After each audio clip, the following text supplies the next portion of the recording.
Clairon, bien sûr. Jingle. Le clairon.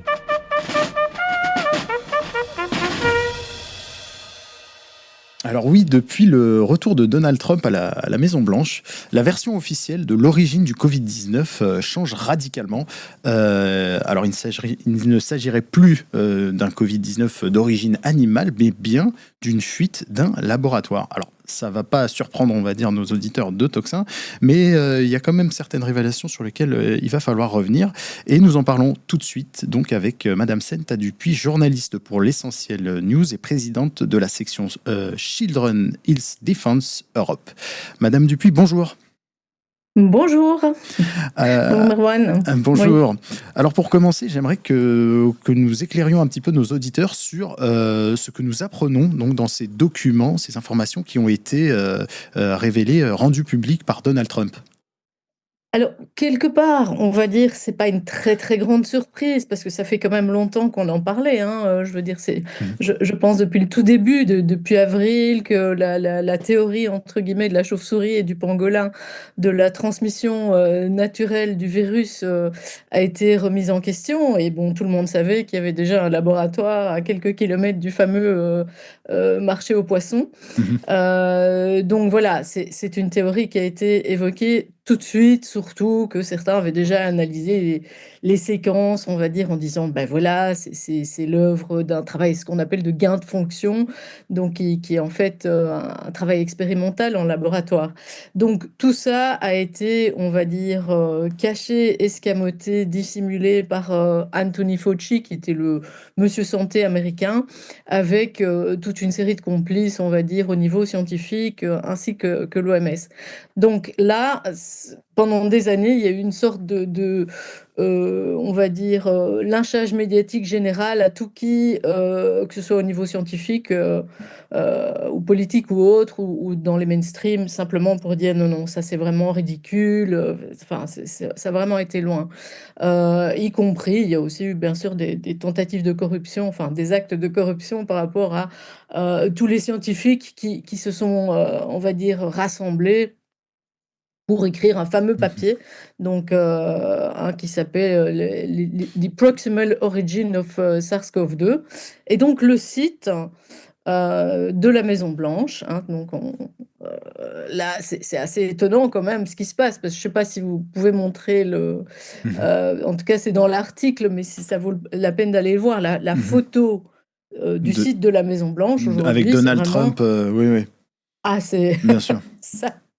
Ça change de style. On a donc une photo avec l'oblique, ça prend la moitié de l'écran là, et Donald Trump au milieu. Donc là, l'idée, c'est vraiment de dire, ok, cette théorie est aujourd'hui, qui était hier la mauvaise, aujourd'hui, c'est devenu la théorie officielle. Il y a vraiment un écrasement, on va dire, des données du récit précédent, et on remplace bien sûr par voilà, par ce qui avait été dit depuis le départ. Maintenant, je pense que là derrière, à la fois, il y a beaucoup d'informations qui sont, on va dire, satisfaisantes, et qui rappellent finalement à ce qu'on a plus ou moins toujours su, ou en tout cas ce que beaucoup disaient.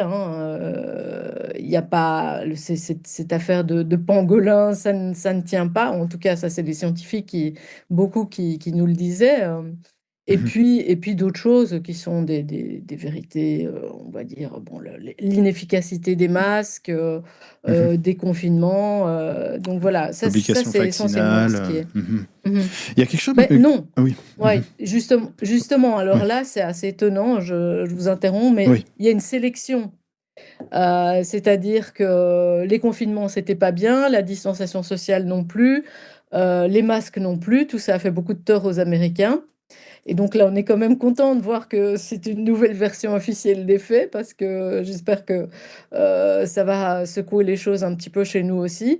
En revanche, pas un mot sur les vaccins. Il y a quelque Les chose vaccins, ça reste bien. d'assez curieux, c'est de se dire comment un narratif comme aussi bancal comme celui-ci a pu tenir pendant 3 ans. Bah, écoutez, il y a beaucoup de narratifs qui ont pu tenir tant Mmh qu'on avait, Anthony Fauci, on va dire, mh. à la barre. C'est quand même un mogul qui a été là pendant, plus de 30 ans, qui a conseillé 6 présidents, qui tenait toute la, vraiment, Mmh. je dirais, toute la politique de santé, non seulement américaine, mais aussi mondiale. Oui. Par ailleurs, je pense que les informations qu'on a aujourd'hui, c'est juste qu'elles sont balancées par la Maison Blanche, Mmh. comme un acte politique fort, mais il y a rien de neuf. Elles sont basées sur un rapport, on va dire, une enquête, donc sur la une sorte de commission Covid, sur les origines de Covid notamment, mais pas uniquement, sur toute la période Covid, Mmh. qui a été réalisée au Sénat. En 2023, donc on a assisté au débat, le rapport a été rendu public, fin 2024. Je veux dire maintenant on en parle maintenant parce qu'il y a un acte politique derrière de Trump, d'en faire une nouvelle vérité. Mais on n'a pas appris, quoi que Mmh. ce soit, on va dire, cette semaine. On a eu des confirmations sur, Voilà. sur l'origine de ce virus. Vous parlez d'un personnage, dont on a beaucoup parlé en début d'année pour, ce dernier acte de Joe Biden de le gracier, c'est Anthony Fauci. Quelle responsabilité, selon vous, a, Anthony Fauci donc dans la politique, de santé qui a été menée, contre ce virus? Quelles sont ses responsabilités finalement? Oui, bah, écoutez, elles sont énormes. Fauci était véritablement à la tête d'un empire, on va dire au niveau de la santé qui dépassait, finalement de loin, les États-Unis. C'est-à-dire que Mmh. aux États-Unis, il dirigeait plusieurs agences, il a conseillé 6 présidents, c'était lui qui faisait la pluie et le beau temps sur, les crédits, hein, donc notamment il était en fait, patron de l'Institut national de santé et de tout ce qui était le NIH, donc les maladies infectieuses aussi. Mmh. Et en fait, il a finalement, comment dire? Il a dirigé tous les crédits de la recherche et on va dire vraiment l'essentiel de l'argent public, destiné, bon, bah, à la santé en général, avec vraiment un grand focus sur tout ce qui était maladies infectieuses. Donc, alors qu'en réalité, le problème de la santé des Américains, ce ne sont pas les maladies infectieuses, ce sont les maladies chroniques puisque, je pense que c'est 54 des L'obésité. des enfants américains ont 2 maladies chroniques. Donc c'est pas les quelques cas de rougeole qui posent réellement problème. Mais il dirigeait aussi, avec, Bill Gates, c'est-à-dire il dirigeait à la fois la santé, on va dire, la santé publique américaine, il dirigeait aussi, tout ce qui était le volet de, la biosécurité, donc les «recherches» entre guillemets et c'est justement là où je pense qu'il y a quelque chose d'intéressant à regarder. Les Mmh. recherches donc pour, tout ce qui concerne, les menaces terroristes, éventuelles, donc d'armes biologiques de destruction massive. Et puis bien Mmh. entendu, comme il était de mèche avec, Bill Gates, on va dire dans tout ce qui était la santé mondiale, l'OMS et les financements des recherches à l'étranger. Je pense que c'était probablement une des personnes les plus importantes, les 3 plus importantes au niveau de la santé mondiale. Mmh. Vous parlez d'une personne qui est assez intéressante, à mon avis, c'est Bill Gates. Qu'en est-il de la collusion entre, ces ONG, qu'on retrouve, de manière assez récurrente finalement dans cette pandémie, un peu comme aussi les entreprises pharmaceutiques, hein, de fait. Quel a été leur rôle? Qu'est-ce que révèlent ces documents sur leur rôle, heu, dans la pandémie? Mais disons, ce qui est intéressant, c'est que, quand on voit quelqu'un comme, Robert Kennedy Jr., il a consacré un premier bouquin que je conseille vraiment à tout le monde qui s'appelle, justement au duo, Bill Gates et Anthony Fauci, hein. Le titre du livre, c'est Oui. Bill Gates, Anthony Fauci, Big Pharma, leur guerre contre la santé publique et la démocratie. Donc je pense que c'est déjà très révélateur. Et on va dire qu'ils se sont acoquinés depuis, 2010 pour, diriger, l'un à travers, on va dire sa participation, énorme à l'OMS, Donc, je pense qu'après les États-Unis et l'Angleterre, Bill Gates est probablement le plus grand, je veux dire, sponsor de l'OMS, plutôt que donateur, parce qu'en fait, c'est de l'argent qui lui revient. Quand, quand son ONG, la fondation Bill et Melinda Gates, investit de l'argent, elle en récupère aussi. Donc, on estime que pendant la pandémie, ce serait fait quand même environ 50 milliards de dollars. C'est pas mal.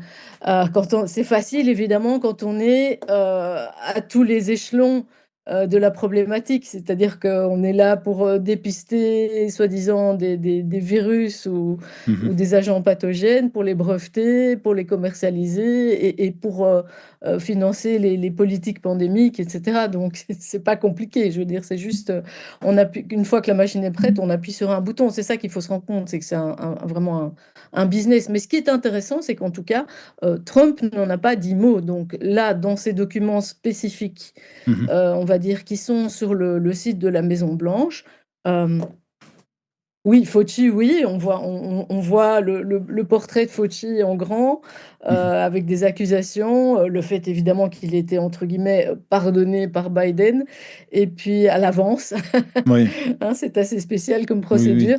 Rien, pas un mot de Gracier en Fauci, avance, c'est de jamais Bill vu. Gates. Mhm. Mm.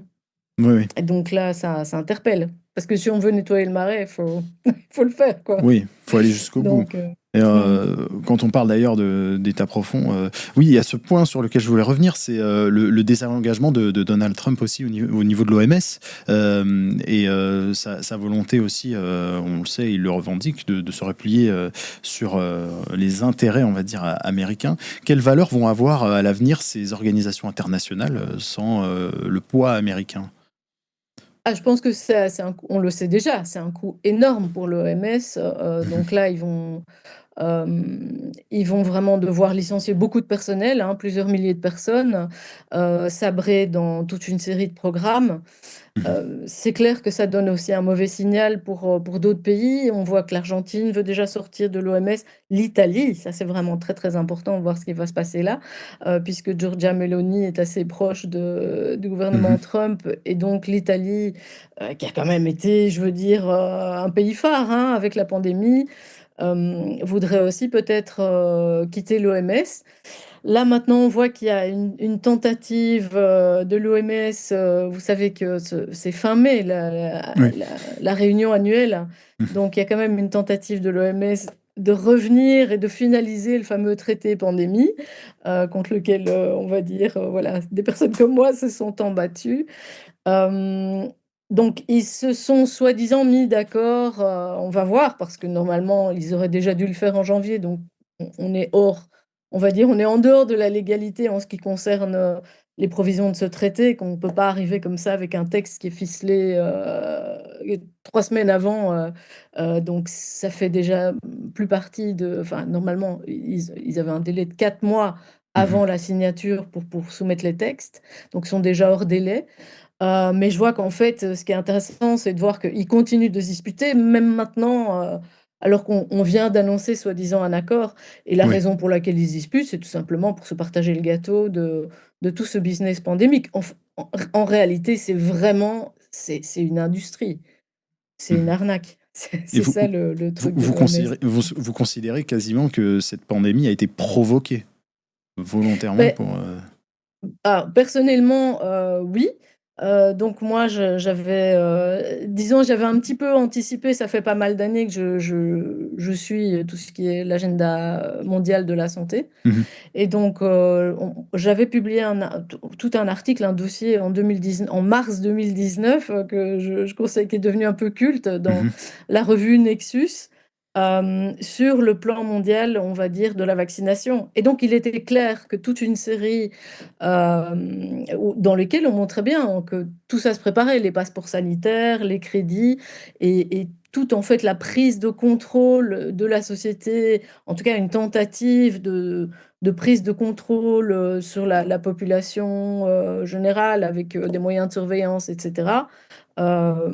Voilà, par l'argument on va dire, d'une crise sanitaire mondiale, hein, ce qu'on appelait le Global Health Security Agenda. Oui. Et puis, l'histoire, c'est qu'en fait, il y a plusieurs volets là-dedans. Il y a le volet santé, il y a la volonté de contrôle, d'avoir des passeports sanitaires. Bien sûr, où il n'y aura pas que ça, parce qu'on sait très bien qu'en fait, derrière le passeport sanitaire, ce qu'on voulait mettre dessus, c'est concentrer toutes nos données, c'est le lier à ce qu'on appelle les CBDC, hein, donc la monnaie numérique Mhm. de banque centrale. Donc ça, c'est le plan initial. Et d'ailleurs, en Italie, euh, le passeport sanitaire, je veux dire, c'est le ministère de l'économie qui s'en est occupé au départ. Donc, on voit qu'il y avait déjà des plans au niveau en 2019. Il y a eu une réunion annuelle, enfin, lors de la réunion annuelle des banquiers centraux à Jacksonville, 22 août 2019, on a déjà présenté, C'était les BlackRock est premières venu étapes. avec le Ouais. plan. Mhm. Voilà, donc il y a beaucoup de choses. On savait que le virus, voilà. Bon, après, il y en a qui discutent l'existence des virus ou pas, et je pense que c'est une bonne question à se poser. Mais en tout cas, certains disent qu'il était déjà en circulation. Donc, je veux dire, il y a tout un plan, toute une Un machine qui faisceau. était là. Mhm. Il Ouais. suffisait, entre Ouais. guillemets, d'appuyer sur le bouton. Parce qu'on sait bien que finalement, et ça c'est, si Trump avait voulu, il aurait pu dire, bon, écoutez, Mhm. cette pandémie, c'était pas une pandémie, c'était une pandémie de test, Mhm. avec des cas positifs. On a bien vu qu'entre guillemets, au niveau de la mortalité, il ne s'est pas passé grand-chose en 2020. En même temps, la grippe, les maladies traditionnelles ont totalement disparu. Bon, elles Ouais. reviennent aujourd'hui. Donc, je pense qu'il faut aller plus loin. Mhm. C'est-à-dire que, bien sûr, la théorie du pangolin et Ne compagnie, tenez pas. Oui. ça servait aussi toutes ces concepts, une seule santé, on va dire tout le volet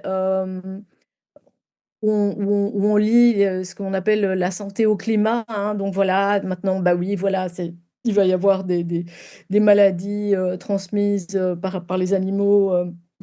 Il faut changer le climat, il faut lier la santé et le climat, etc. Oui, finalement, c'était Donc, de plus en plus de volets qui menaient en fait à un seul agenda exact. mondial. Voilà. Mais Ouais. si je peux dire maintenant, je pense Oui, qu'on va y arriver, on pourrait y arriver, mais via d'autres, via un autre biais. c'est ça. Finalement, cette Donc c'est pandémie, ça qui me fait un peu peur. ça a été Mm. une étape.